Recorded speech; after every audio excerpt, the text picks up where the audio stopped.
L'exploitation de Laurent cache bien des secrets. Pour les découvrir, il a fallu creuser. Sur ce plateau ici qui fait une quinzaine d'hectares, on a toujours constaté au milieu ici qu'il était partagé par une butte de terre. Et quand on travaille la terre, on n'a pas la même terre d'un côté de la butte que de l'autre côté de la butte. En travaillant le sol, on le voyait, c'était net. Et aujourd'hui, après avoir fait les fouilles, on constate évidemment que cette butte de terre correspond à un rempart gaulois. Une fortification enfouie depuis 2000 ans sous ce pré où les vaches pâturent en temps normal.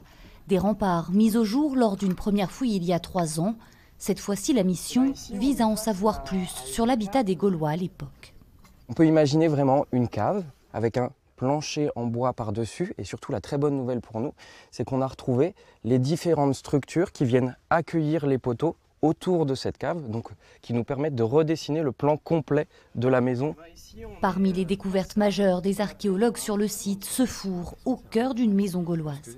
Celui-ci, il est très intéressant puisqu'il est creusé directement dans l'argile, et donc on peut très bien voir les parois qui sont complètement rubéfiées, qui ont vraiment chauffé. Pendant 4 semaines, une dizaine d'archéologues balaient la zone, la fouillent minutieusement. Mais d'autres traces du passage de nos ancêtres sont stockées plus loin, dans la grange. On retrouve de la céramique, les anciennes poteries en très très grande quantité, parce qu'il faut imaginer qu'ils n'avaient pas les casseroles ni les assiettes à l'époque. On a aussi tous les restes de boucherie, donc avec